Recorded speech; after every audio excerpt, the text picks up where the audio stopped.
sex isn't seen as, a dirty word. It's something that we all enjoy. Oh no, I don't know what I'm doing. I mean, she's just the kind of person that would have a dream about someone and then goes and makes out with them. Yeah. And I don't do that.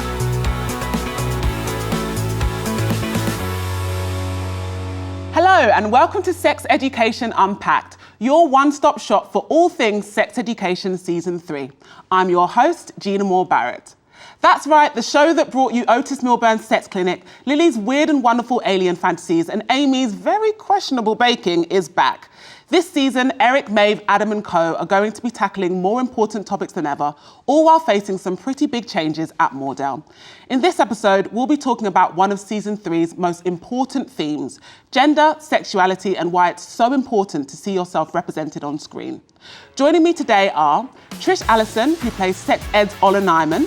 Dialing in from the States, it's Dua Saleh, aka one of Moordale's newest students, Cal, plus activist, model and founder of Goddess platform, Monroe Bergdorf, and one of season 3's very own writers, Temi Wilkie.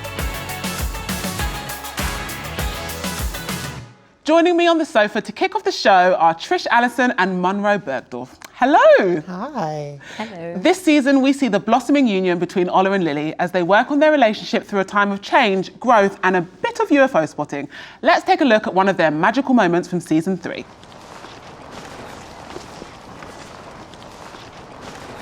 Hi. How'd you know I was here?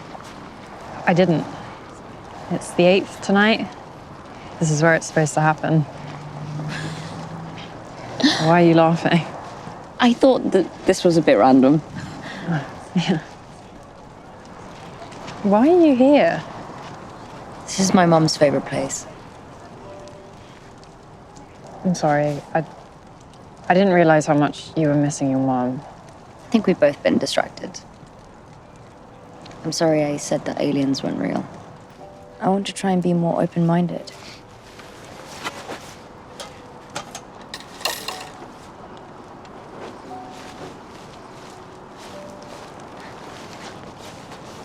It's beautiful here. She really loved this view. I wish I could tell her about you. I know she'd love you.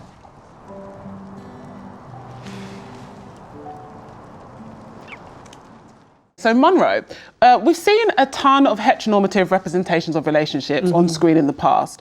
Why is it so important that we diversify that? Well, the benefit of representation is that it's easier to understand yourself when you can see reflections of yourself. Especially when I was growing up, it's harder to be what you cannot see. Yeah, 100%. So if I had seen a show like Sex Education when I was a teenager, it would have taken away so much shame that I was experiencing at that time. So representation is important because it allows us to safely discover ourselves and explore our identity and not even, identify cut and dry who we are in that moment, but go on a journey with ourselves. And I think that's the beautiful thing about being a young person is there's a world of possibility of who you could be, and it's about exploring that. And I think it's a really beautiful thing. Trish, you've said before that Ola isn't somebody that can be put into a box. What's it been like filming with Tanya over the past few years and getting to see both of your characters develop individually and as a partnership? Yeah, it's been really special because I've always enjoyed working with Tanya. We used sex as a way to discover our characters, and vaginismus is a huge thing for Lily's character. And so we can't, she doesn't want to be touched by anybody else, but she wants to, make love with Ola. And so that was such a good insight as to who our characters were. They're really understanding and they really want to, as you say, go on a journey with each other. And it's not even about the end game because they start with mutual masturbation, and then in season 3, we kind of find them in a different place. That also shows us that sex is about trust and getting to know each other and feeling like you can be your most comfortable self with whoever you're, having sex with or experiencing that with. Monroe, you've previously said that Gen Z take a more fluid approach to gender and sexuality. What did you mean by that, and how can we keep moving that conversation forward?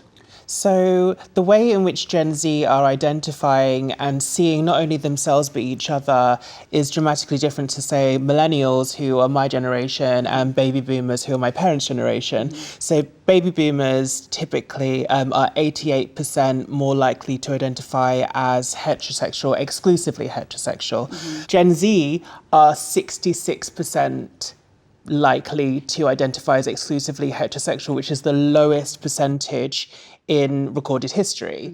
So we can see that as time's going on and there's more information out there about different identities and sexuality and sex in general, the way that we talk about sex now is much freer. There's less shame, there's less stigma, and, you know, sex isn't seen as, you know, a dirty word. It's something that we all enjoy. Yeah. And I mean, with shows like Sex Education as well, I mean, that's, you know, a point of reference for young people as well, to know that these things that you feel embarrassed by, you shouldn't feel embarrassed by them, because we're all experiencing them and they've existed throughout all of time. So the way in which Gen Z are identifying now is much more fluid with regards to not just gender identity, but gender expression. So the way in which they're buying clothes, the way in which their interests are forming. The binary is becoming much less of a thing, and the area in between is being accessed and identified with a lot more. Trish, growing up, do you wish shows like Sex Education had existed when you were in school? 100%. I mean,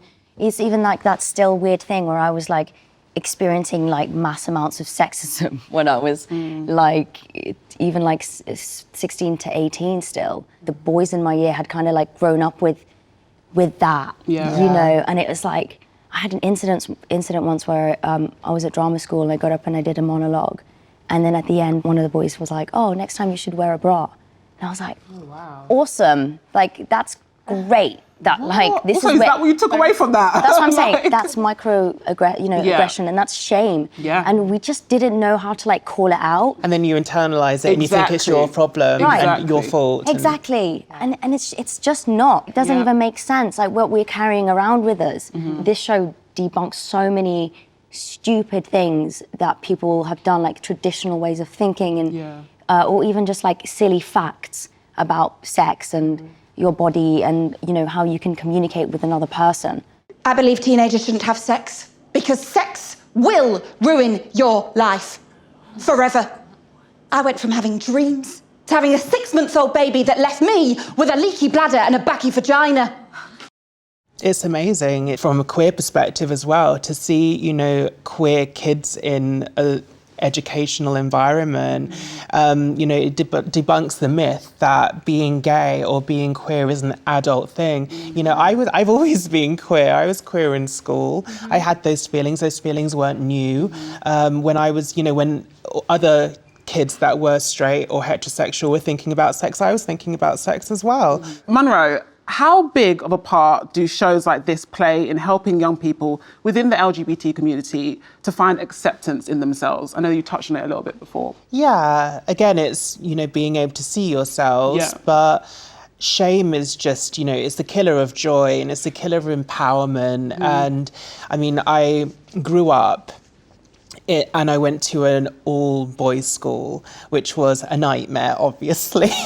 But it was a very, very masculine environment, and I was experiencing homophobia and racism. I didn't understand how racism functioned or how homophobia really functioned. And it was in a time when the teachers weren't allowed to talk about it because of legislation called Section 28.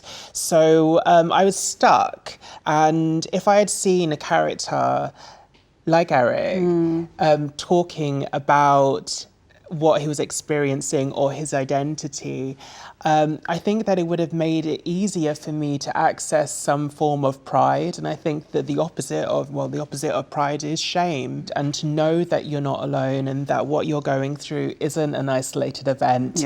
And the opposite of isolation is community, and there's other people out there that can help you process it. Eventually you're going to meet other people that have been through the same thing, and you're going to be able to laugh about it one day. But in those moments when you're experiencing it, it's far from the funniest thing that you can experience. I'm in awe of the both of you. Trish and Munro, thank you so much. That was such a lovely and enriching conversation. Lovely to meet you properly as well. Yeah. Thank you. Monroe, thanks for staying with me in the Sex Ed Unpacked living room. And joining us is sex ed writer Temi Wilkie. Hello, Temi. Hi. One of the key storylines you've worked on this season is Eric's journey back to Nigeria, which sees him continue to grow through the exploration of his identity as black and gay.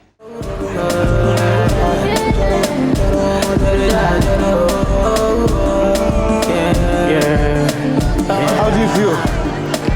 Deep down, baby girl, I know you wanna deep ride on it. Every night she says she I've just come wanna home. climb on it. See her skin spoon with them, put design on it. Wow, wine. Baby girl, I know you wanna deep ride on it. Every night she says she just wanna climb on it. See her skin spoon with them, put design on it. Wow, how much one time now? And so you did come out, much two times. Can I just say, when I saw that scene, I was like, I've been in lockdown for too long, get me to the club ASAP. I was like, the dancing, I need to be there. So Temi, tell us about the process of writing that storyline. What did you want the viewer to take away from Eric's journey? The thing that I felt was really important is that queer people are in Nigeria. That was like something that felt like a sort of second homecoming. It's like one thing, like being in Nigeria and experiencing a part of your culture that you don't get to be with every day. But I think also the fact that like queer Africans exist and like, even though it's not legal in lots of African countries, like they're there and like they're sort of like having to hide and be in underground sort of like communities. It felt like another jigsaw puzzle in Eric's journey and like sort of his experience of himself. Yeah. You've previously spoken about how important it is for you personally to feel seen and represented. Is that something that you wanted to give back to sex ed fans?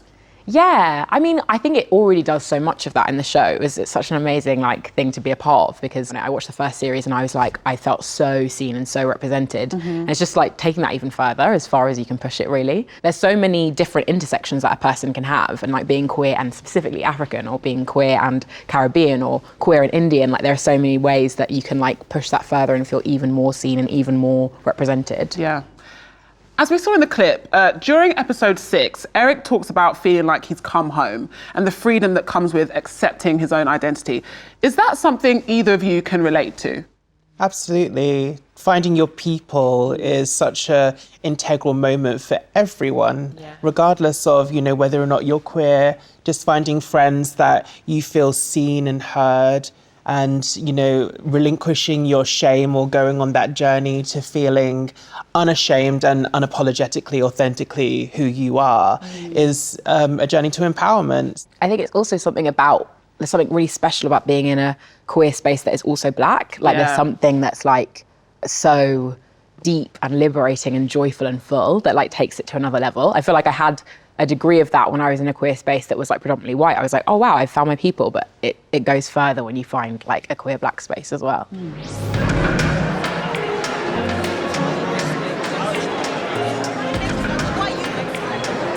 Oh, England!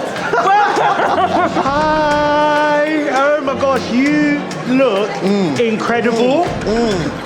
Bow, bow, bow.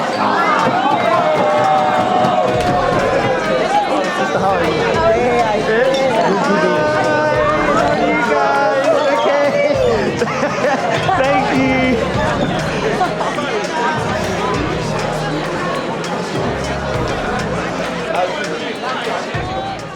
Monroe, do you think as people we're always going to be evolving and discovering new parts of what makes us us? I think life would be very boring if we don't. I think that the beautiful thing about life is not only understanding yourself, but understanding each other. I think once you go on a journey with picking apart your own worldview, you can be a better ally to other communities. And for instance, I don't navigate the world as a disabled person, so I don't understand firsthand what disabled people go through. Over recent months, I've been much more diligent to educate myself for people that are, so that I can, extend my platform and then challenge other people to, go on that journey as well. So I think that we've only just begun. Yeah.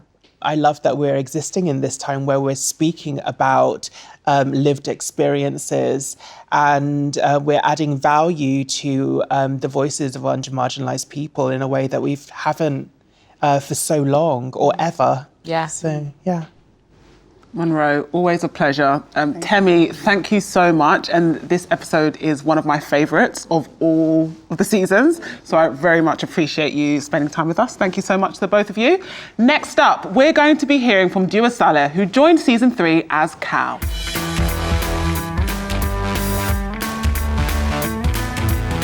My name is Dua Saleh, and I play Cal on series 3 of Sex Education. We're about to watch a clip of Cal and Hope struggling with each other in a conversation about gender-neutral bathrooms. Hope, I was wondering if I could talk to you about getting a gender-neutral changing room on campus. I think it would really help the trans and queer students here. Cal, we can talk about whatever you like once you come to school wearing the correct uniform. How exactly would you define correct? Layla, could you come here, please? Layla is a perfect example of how you can express your identity and still abide by school rules. So Layla's a good NB, and I'm a bad one. Is that right? I don't understand your slang. NB, like non-binary person. Playing Cal was a lot of fun. They're very different from me as a person, just in them being a skater, and the way that they're really bold and upfront all the time. I sometimes can be anxious and timid. So it really pushed me out of my comfort zone creatively and pushed me outside of my own mental map and mindscape. So yeah, it was really fun. One thing that me and Cal have in common is that we both have a complex understanding of different power structures. And I think that's something that's remarkable and something that a lot of non-binary people have to have a knowledge of, because that's how we're able to survive in the world and navigate the world in a way that's safest for us. I think one of my favorite scenes to film was the bus scene.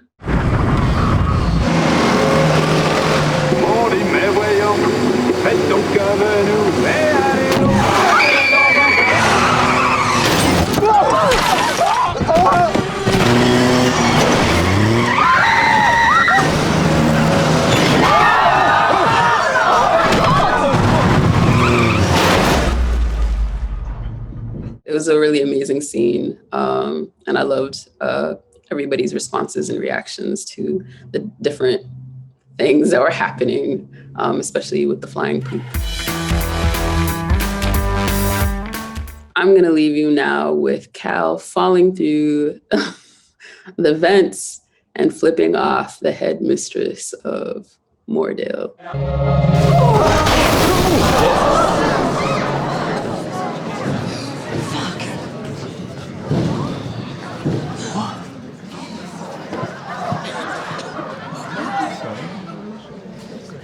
Hey, Hope.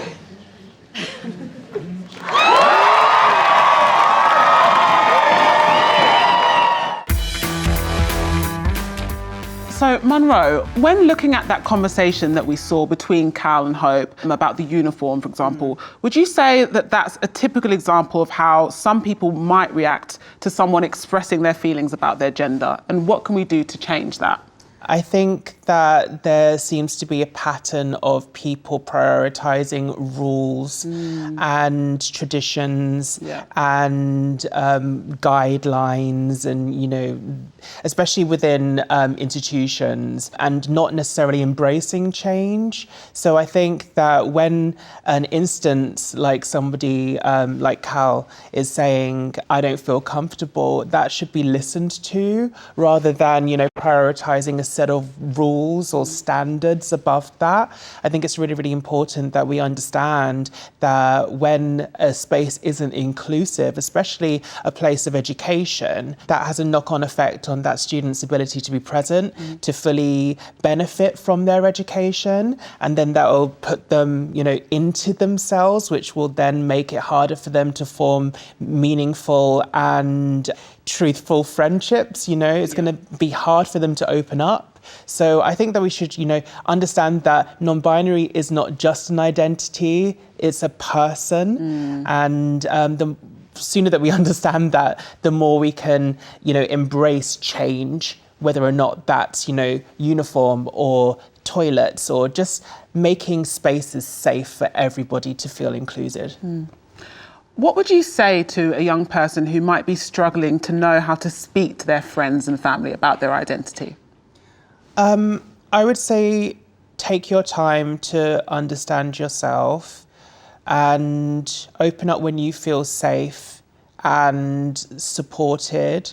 And it's a process. When I first came out to my parents, it was not great. We've been on a journey together in understanding each other. There's a quote from another show that says, when somebody in a family transitions, the whole family transitions. And I think that that's true for your friends as well. There's a point of acclimatization, I feel, of everybody getting onto the same page. So it's really, really difficult. And I think it's really important that you have friends that see you and hear you. So it's not always easy, but it is worthwhile, and it's really important that you do share how you're feeling. Eric wasn't my friend, Mum. He was my boyfriend. We broke up.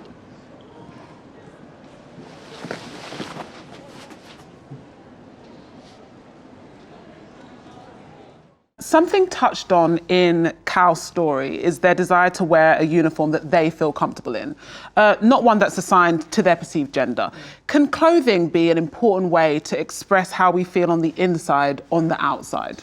Clothing is a really, really important thing for trans people, especially when you're younger, and, access to things like hormone replacement therapy is really difficult for trans people. So clothing and gender presentation is an immediate way that you can express yourself and alleviate feelings of gender dysphoria. It's like, if you're a woman being called a man repeatedly, you're like, well, no, I'm not a man. So I get that same kind of feeling if I, am presenting as masculine. I think that once we allow people to be themselves, they just can be infinitely more present within the moment and benefit, again, from their education. Thank you so much, Monroe. Thanks, amazing.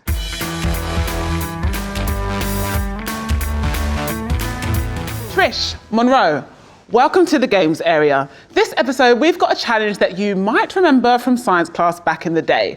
We're giving you 3 minutes to create a container that will protect a highly delicate egg when dropped from a great height, or about 6 feet, because that's all the space that we have. Before we get started, who here rates themselves? Who was top in the class in physics? No. Right, okay. Chat done, great. Okay, so I'm gonna put 3 minutes on the clock. Yeah. Are you ready? In 3, 2, 1, go. Sorry. Cheating. What? Okay. Monroe, you've gone for the tape.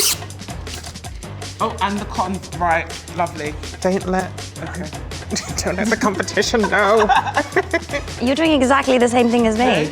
This is not great. Pampers for the egg. Pampers for the egg. Nappy for the egg. What's going on? A balloon, right? Ooh. Yeah. Okay. Yeah. I don't know what I'm going to do with it, but... You seem very certain, though. Yeah, you do seem really certain. This is how I live my life, man. Oh, no! I wonder what you were going for. I don't know. I was like... I'm going to address that at the end. Okay. This is not easy to do with nails. Ooh. I feel like you've made a little cloud for the egg. Yeah. Very nice. Let's just hope that it works. Just so you know, I actually didn't do this at school, so I'm coming from like a... No, I've never known about place. this, ever. Okay, oh. You never made up... Oh no! I don't know what I'm doing. Over a minute has gone, just so you know. The egg's heavier than the balloon. Under 2 minutes to protect this egg. Okay. With your life. No, Trish, I just... Stop. Oh wait, I kind of get what you're trying to do. What am I trying to do? Like what a is it? Parachute. Yes! Exactly, so that you can fly away. Wait, I have a renewed faith in this one. I have a renewed faith. Thanks, renewed guys. faith. I kind of Okay. if I can give it sticks. We are a little bit over halfway now. Okay, Monroe folding a little bit of origami, I think, for the egg, which is an interesting tactic. I don't know if it's the time. I was not good at physics. Okay. So let's see how this goes. Okay. I'm very, very intrigued. Oh, okay. Wrapping it in the paper like a present. Very nice. Less than a minute to go. We've got a straw here. I'm just trying to use all the tools that are available to me. Because maybe something will, why is it here otherwise if you're not supposed to use it? Yeah, that's true, that's true. Like maybe it's supposed to be like a raft or something. That's 4 straws. Trisha's gone for the egg. Oh, look, Monroe in with the balloon.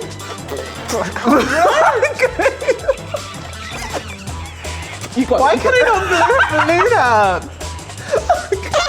No, it's not going to work. Let's just stuff it in 15 seconds, 15 seconds. Oh my God, no.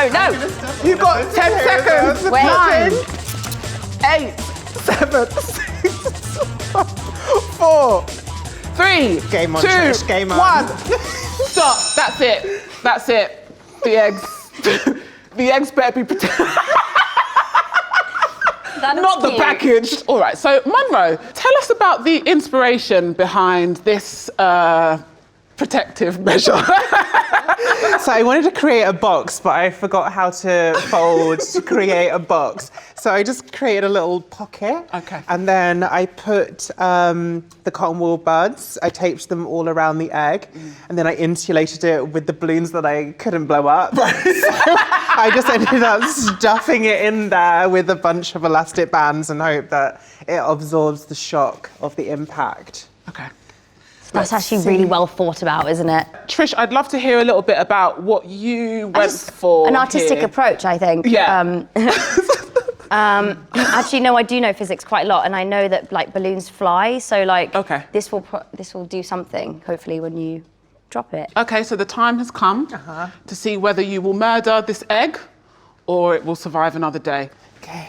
Try your egg first. Okay. Okay. So 6 foot is kind of up here. Right. Okay. Yep. Oh! That It didn't didn't happen. sound like It it was didn't sound It bad. literally just bounced. Let's leave it. We'll do Trish's one.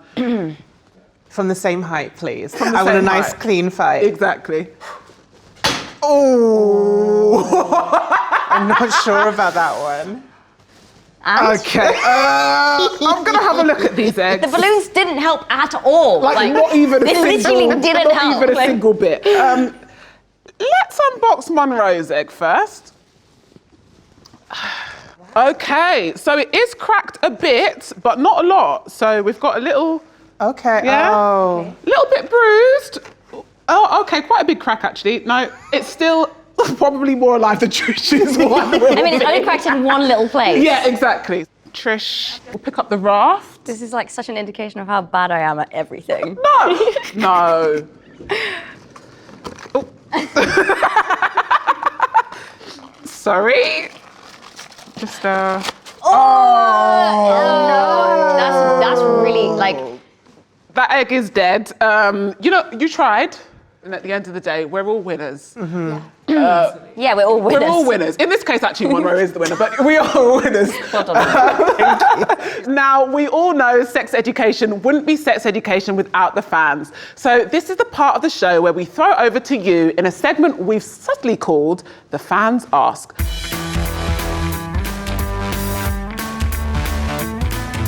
Welcome back to the Sex Education Unpacked living room. We've buried the egg, so let's get stuck into those fan questions. First up, we've got Sil from the Netherlands. Hi everyone, I'm a huge fan, as you can see. Anyway, my question to you is, are there any personality traits from your character that you also have? And if so, which ones are they? Bye. We have very, very similar attributes, although we go about life quite differently, I would say. I take more time, I would say, to think about things, and we still have the same drive, as it were. You know, the fire that I have, but like in a more immediate way with Ola. Because I mean, she's just the kind of person that would have a dream about someone and then goes and makes out with them, you know? Yeah. And I don't do that. Like, Yeah. You know, and And she kind of is always like very sure of the ground that she's walking on at that very moment. That's definitely not something that I think I have. It must be quite fun to play a character like that, though, that is super like spontaneous or It's taught me loads, and also just and given me loads of confidence to be that way. And that's been really nice to learn something from my character. So let's hear from Nature in South Africa next. One thing I wanted to ask the cast yesterday, what were your first impressions when you first met? In the beginning, I was working with just Asa for ages and Gillian, and that was amazingly interesting for like one of my first TV jobs, I guess. And so I was like, oh wow, they're amazing actors, but also very, very grounded people. So yeah, I was just actually like overwhelmed by how lovely they were. And lastly, here is Rebecca from Norway. What has been your favorite episode to film so far? My favorite episodes are season 1, episode 5. I cried so much. And season 2, episode 7 with a bus scene. Oh, I love being a woman. My favorite episode to film, she actually just mentioned it was like episode 7 where all the girls spent like 4 days together. Because we had like a huge stint and we were going to be filming on a bus and we were all talking about, the characters are talking about personal traumatic experiences. And we spent like a really, really long time just like reading it through, talking to each other, sharing stories, and trying to make it feel as real as possible. Because we didn't want to be like, oh, and I went through this. Yeah. How about you? And it's like a huge responsibility to talk about these kind of things, and we get that. So we had lots of support from Netflix who organised that. It made a really, really safe space for us. So we were really happy. It's a good time. Amazing. For a special memory. Trish, thank you so, so much. And thank you so much to the fans. That's it for this episode. Thanks to Monroe, Temi and Trish for joining me on Sex Education Unpacked. Don't forget to let us know what you think in the comments.